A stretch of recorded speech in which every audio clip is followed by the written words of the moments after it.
Hey everyone, welcome to Broadband Deployment News. Today I'm going to continue on looking at the Notice of Funding Opportunity for the Middle Mile Broadband Grant Program and what is the application process and what's eligible and what's not. Be right back.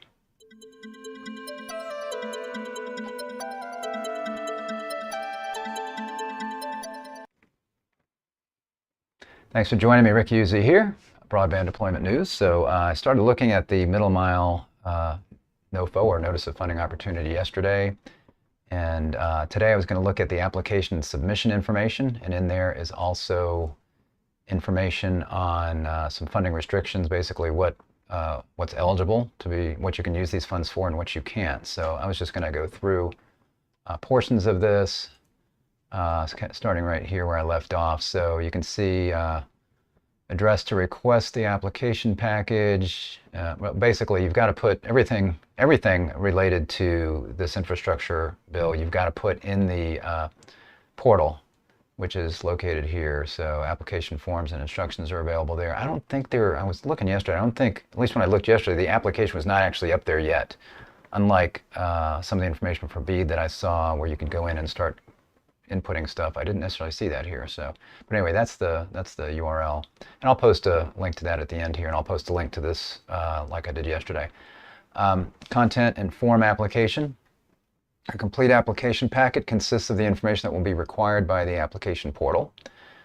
Required information will include, but not necessarily be limited to, the following, and you can see here what they say is going to be required, not necessarily limited. So some standard forms that seem to be related to funding there.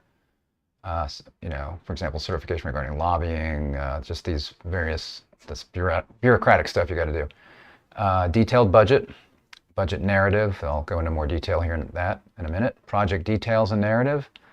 Negotiated indirect cost rate agreement, if applicable. Any materials on which the applicant seeks to rely on demonstrating its satisfaction of the eligibility criteria, merit review criteria, and programmatic review criteria set forth in section VA of this NOFO. So tomorrow I'm going to go through that merit review and programmatic review stuff, where there's some details there as well. So I'll cover that tomorrow. Today we're just looking at the application process.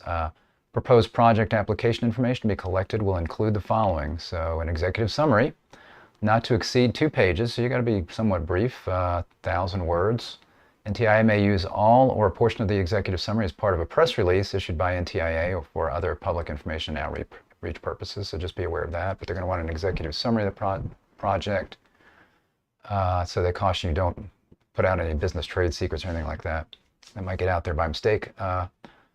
Project purpose, need, and beneficiaries. So a description of how the applicant's proposal will advance the objectives of the Middle Mile grant program, and namely to encourage the expansion and extension of middle mile infrastructure, reduce the cost of connecting unserved and underserved areas, that's the whole purpose of this, to the backbone or internet, promote broadband connection resiliency through the creation of alternative network connection paths that can be designed to prevent single points of failure on a broadband network. So that's the point of this, is again, we've got the BEAD program, and most of that money is going to be allocated towards connecting up the end user, the last mile connection, although there is a provision in there that you can use that for middle mile as well, if it is helping towards that end. But then there's this $1 billion in the middle mile grant program, that this is strictly for middle mile. But obviously this is meant to assist in the connection of unserved and underserved areas. And they also want to, in addition to that, they want to make sure that this is also having these middle mile networks will help with the resiliency of the internet, so that if one middle mile network goes down, or one backbone connection goes down, there's others that can take that on. So, an overview of the proposed route or service areas, a description of need. So you need to be talking about the communities that are going to be considered unserved and underserved. Target last mile service objectives, including last mile service provider letters of commitment, agreements, or contracts. So as you're putting this together, you need to be thinking about who's going to be using my network, and try to get commitments and agreements in place for those people that want to use that network, because the whole point of this is that there's a need for this middle mile network, and then you're going to be talking to those stakeholders that either have fiber in the ground now and they need access to more middle mile infrastructure, or that are going to be building and are going to need access to that. So you need to be getting all of that kind of in place. Letters of intent, agreements, or contracts pertaining to other expected users of the proposed middle mile facilities. Information on existing middle mile offerings in the area. So if there's any competitors, you need to be providing that kind of information. List of anchor institutions and types that are within 1,000 feet, because that's part of what you should be trying to do. What they said was they want you, if you're going to be putting in a middle mile network, and let's say it's going down the middle of Main Street, they want to make sure that you're going to be putting in easily interconnection points where there are anchor institutions, which are defined in the Act and probably in the SNOFO, I think, if I remember. Proposed project, technical approach, service area build-out plan. So network route maps, network diagram and system design. Your technical details of the project, such as the type. Most are going to be fiber. There could be some wireless, though, point-to-point wireless in here. List of all proposed interconnection points and points of interest along the proposed route. Again, that could be anchor institutions. Description of the proposed service offerings, including the pricing that you're going to be charging over this facility. A description of the applicant's non-discrimination, interconnection, and network management plans. Non-discrimination meaning you're not going to discriminate against, everybody should be able to connect to this. You're not going to discriminate based on that, and you're going to allow interconnection on that network.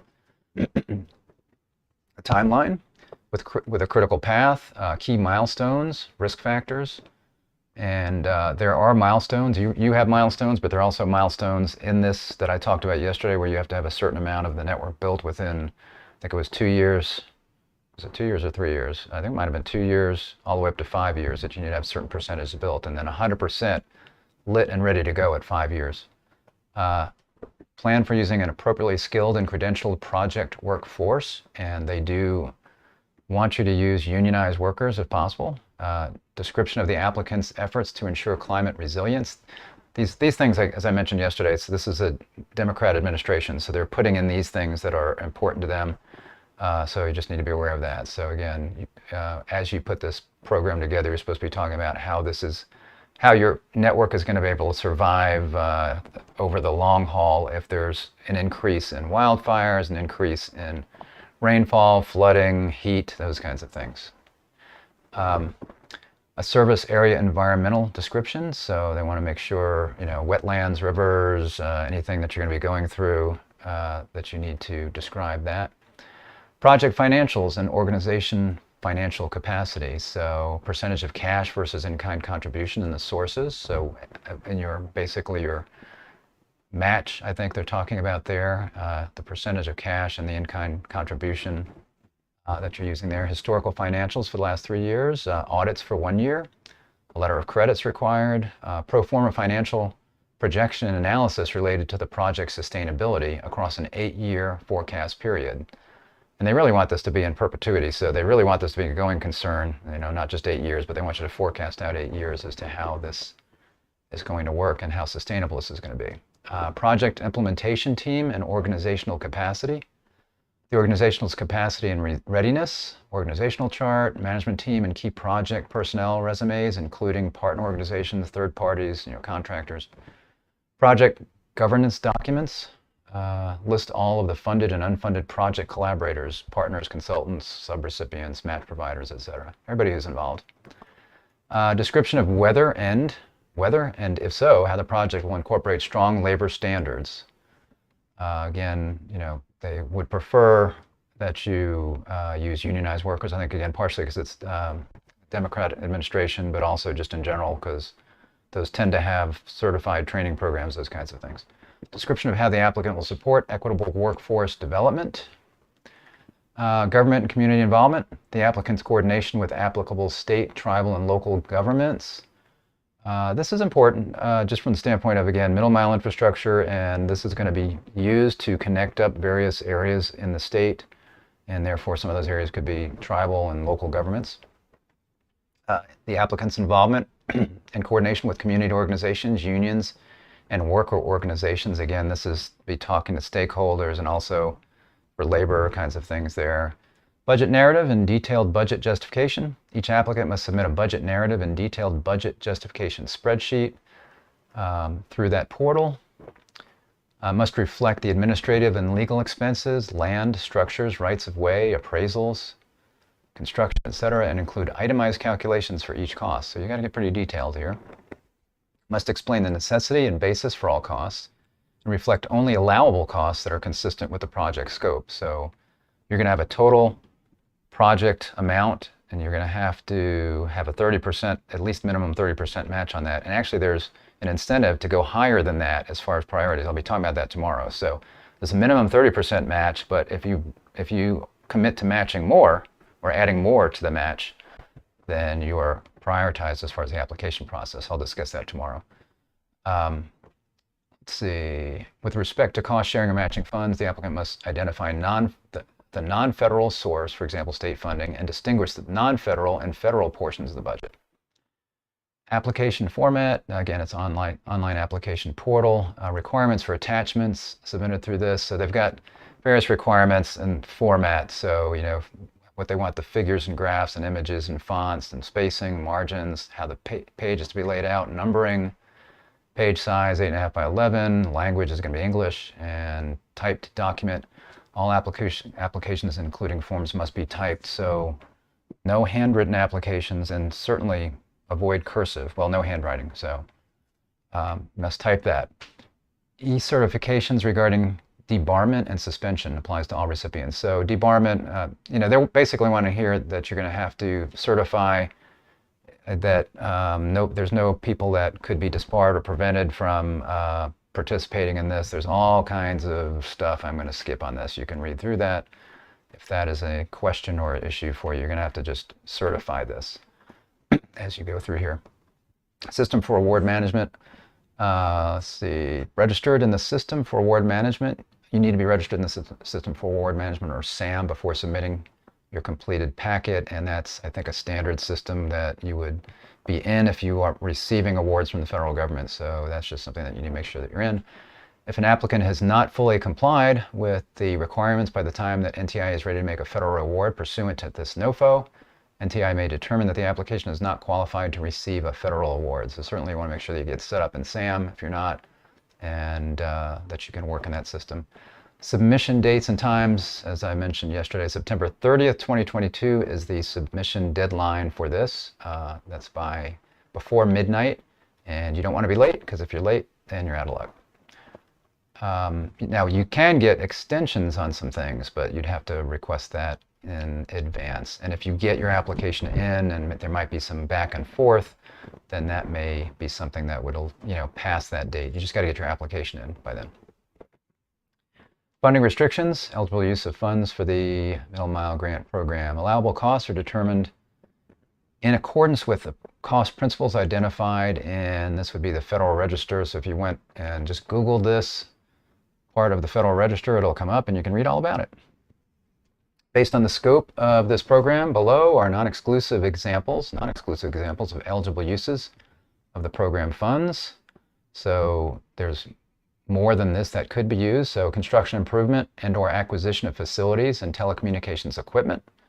So even the equipment that you would need out on this middle mile network required to deploy middle mile broadband facilities.